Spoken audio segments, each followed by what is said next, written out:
So now yes bank अब चल क्या रहा है इस बैंक के अंदर। इसके स्टॉक के प्राइस को देखिए जरा, जहां से शुरुआत करी वहीं पर वापस लौट कर आ चुके हैं और ऐसे लेवल आ चुके हैं कि अगर वो टूट गए तो फिर ये वापस रिकवर कर पाएगा या नहीं कर पाएगा ये कहना बहुत मुश्किल है। उसके बाद सब कुछ ढह जाना है इसके शेयर प्राइस में। तो एक न्यूज आई 81 बॉन्ड के ऊपर और स्टॉक की हालत खराब हो गई। उसके बाद Q3 के रिजल्ट आए तो 81 बॉन्ड का आपको पता ही होगा कि अगर किसी को नहीं पता मैं आपको बता दूं, 81 बॉन्ड यहाँ पर जो है पैसे जुटाने के लिए जारी करे जाते हैं, बैंक्स करती हैं, बाकी कंपनी करती होंगी।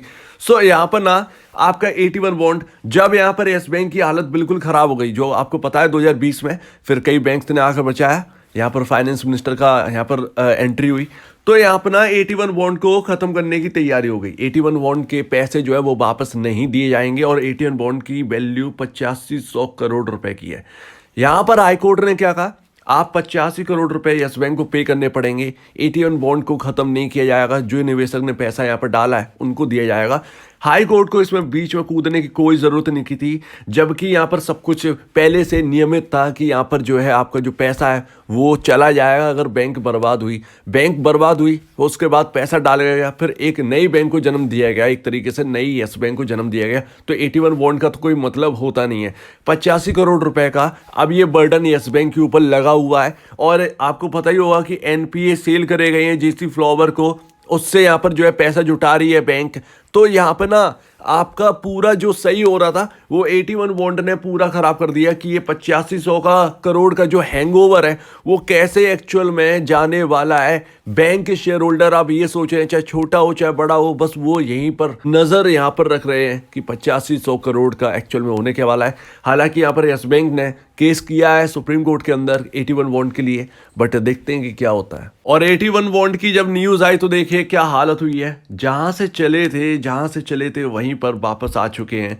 और यहाँ पर 81 बॉन्ड तो हो गया 81 बॉन्ड, इसके साथ साथ Q3 रिजल्ट का और यहाँ पर एंट्री हुई। प्रॉफिट यहाँ पर 54 करोड़ रह गया, हाई प्रोविजन किया गया बैंक की तरफ से, तो यहाँ पर 54 करोड़, और वो ज़रूरी भी था। लेकिन यहाँ पर 81 बॉन्ड का ज़्यादा मैटर है। वो Q3 रिजल्ट तो भूल भी जाते, हटा देते क्योंकि वो इंपॉर्टेंट था, लेकिन 81 बॉन्ड को कैसे हटाएं, तो ये सारी बात है। और इसमें बैंक का स्टॉक का प्राइस जो है ना वो सर्वाइव कर रहा है, और सर्वाइव थोड़ा सा ही रह गया है सर्वाइवल, अदरवाइज ये लेवल टूट गए तो फिर सब ढह जाएगा। कुछ लेवल के ऊपर बात कर ले, वो कौन से लेवल है जो कि हम पहले डिस्कस कर चुके हैं और बातचीत जारी थी यस बैंक के ऊपर, लेकिन क्या हो चुका है देखिए। ये एक रेंज है जो कि मैं बहुत पहले आपको दिखा चुका हूँ। जब ये बैंक के अंदर तेज़ी स्टार्ट हुई 18 के आसपास से, तो मैंने आपको बताया था क्यों ये तेज़ी आ रही है और कैसे ये टेक्निकली ये है। और देखिए एक रेंज है, और ये 7 जून 2021 के अंदर ये एंटर कर गया था यस बैंक इस रेंज की 14.95 का अपर बैंड, और नीचे में 12 रुपए का। तो ये रेंज है, और इस रेंज के अंदर यस बैंक ने 7 जून 2021 से लेकर यहाँ पर जुलाई 2022 तक यहाँ पर जो है पूरा काट दिया इस रेंज में 12 रुपए से 14.95 तक। एक बार क्रॉस करने की कोशिश करी थी, उसी वक्त यहाँ पर जो है एकदम नीचे ले आए थे बैंक को, बिकवाली आ गई थी। उसके बाद फिर बैंक नीचे, फिर डाउन शेयर। उसके बाद एक साल बाद 14.95 का लेवल टूटा, उसके ऊपर चलना स्टार्ट कर दिया, और उसी लेवल से आप देखिए कि दो तीन बार यहाँ पर जो है सपोर्ट ले चुका है। 14.95 15 रुपए के आसपास से सपोर्ट ले चुका है। सो इसीलिए ये 15 रुपए का लेवल इस बैंक के अंदर इतना इंपॉर्टेंट है। एक तो इस रेंज से बाहर निकले एक साल बाद, उसके बाद 3 बार सपोर्ट लिया, उसके बाद देखिए क्या रैली करी है। तो यहां पर यही इंपॉर्टेंट हो जाता कि 15 रुपए क्यों इंपॉर्टेंट है, इसके चार्ट पर क्यों जरूरी है। ये इसलिए जरूरी है कि 15 रुपए भाई। अब यहां पर और क्या है, ये देखिए, ये 16 रुपए के आसपास का यहां पर सपोर्ट लेकर भाई चल दिए थे। अब देखते हैं कि क्या होता है एक्चुअल में, क्योंकि असली सपोर्ट ना वो आपका 15 रुपए के आसपास ही है, सबसे बड़ा सपोर्ट। अगर ये स्टॉक और वीक होता है तो फिर ये 15 रुपए तक जा सकता है।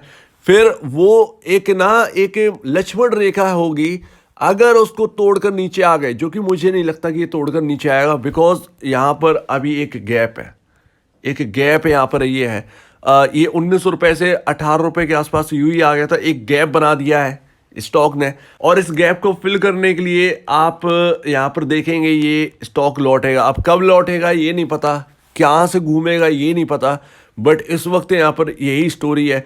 और यहाँ पर ना आप ये देखिए, अगर यहाँ से ये जो लेवल पर बंद हुआ है 16 रुपये 45 पैसे, 16 रुपये 30 पैसे, अगर ये यहाँ से घूम जाता है तो फिर यहाँ पर जो है वापस ये पॉसिबल है कि अपना जो गैप इसने छोड़ दिया है, गैप छूटा हुआ है, उसको फिल करने के लिए जाए, यानी 19 साढ़े 19 रुपए के आसपास जाए। सो यस बैंक के अंदर ये होना है। और अगर 81 बॉन्ड का पूरा मामला सुलझ जाए 12 मार्च से पहले, 12 मार्च तो वैसे ही पैनिक का दिन है, अब पता नहीं कितना नीचे जाएगा, क्योंकि बहुत सारे शेयर्स सेल ऑफ करने के लिए आएंगे। तो भैया ऑब्वियस सी बात है, जो 3 साल के लिए अटके हैं, ना तो उन्हें कोई रिटर्न है और ना कुछ हो रहा है, तो भाई वो तो निकलेंगे। सो अभी ना यस बैंक के अंदर 81 बॉन्ड का मामला सुधरना बहुत ज़रूरी है। 12 मार्च से पहले अगर सुधर गया तो बैंक के अंदर बहुत अच्छी तेज़ी होगी, स्टॉक के अंदर बहुत अच्छी तेज़ी होगी, और फिर यहाँ पर जो है सब कुछ ठीक होता हुआ नज़र आएगा। और 12 मार्च का जो पैनिक है वो भी धीरे धीरे ख़त्म हो जाएगा। लेकिन 81 बॉन्ड को सॉल्यूशन चाहिए अभी, 81 बॉन्ड का सॉल्यूशन चाहिए शेयर होल्डर को अभी, इसी वक्त, यानी कि 1 महीने के अंदर सुलझ जाए तो सुलझ जाए, अदरवाइज सब कुछ बिगड़ जाएगा। और पैनिक तो बनेगा भाई 12 मार्च को, तो पता नहीं ये लेवल तो पता भी नहीं चलेंगे कब टूटे हैं। तो ये रहा पूरा यस बैंक का चार्ट का, और जो मैंने आपको बताया ये वाकई में बहुत इंपॉर्टेंट है। लेट्स सी, देखते हैं क्या होता है क्या नहीं होता है। बट जहाँ से शुरुआत करी थी, जहाँ से तेजी हुई थी, वहीं वापस आ गए हैं। तो जो छूट गए हैं, जिनको लगता है कि ये यस बैंक का मैंने मिस कर दिया तेजी, वो देख सकते हैं एक छोटा सा स्टॉप लॉस अगर चाहें तो वो रखें। मेरे हिसाब से अगर कोई एंटर करता है इस वक्त तो एक स्टॉप लॉस लीजिए, स्टॉप लॉस लो, और वो यहाँ पर 14 रुपये 90 95 पैसे के नीचे होना चाहिए, और छोटा सा स्टॉप लॉस, क्योंकि 16 रुपये 45 पैसे अभी है ही, ठीक है ना। तो यहाँ पर 1.5-2 रुपए के आसपास का आपका स्टॉप लॉस होगा, और आप इस बैंक के लिए आप प्रिपेयर हो जाइए, इसके स्टॉक के प्राइस के लिए, और आप एंटर कर सकते हैं। और 2 रुपए का स्टॉप लॉस आपको मस्ट ही है, बहुत इंपॉर्टेंट है। अगर आप एंटर करते हो तो आपके पास स्टॉप लॉस तो होना ही चाहिए। फिर आपका स्टॉप लॉस क्यों ना हो, आप अपना स्टॉप लॉस लगाइए, या हो सकता है, जो मैं लेवल नहीं बता रहा हूँ, मैं सिर्फ ये कह रहा हूँ कि 2 रुपए नीचे आपका स्टॉप लॉस होना ही चाहिए बस। तो उम्मीद है आपको पूरी बात यहाँ पर अच्छी लगी होगी।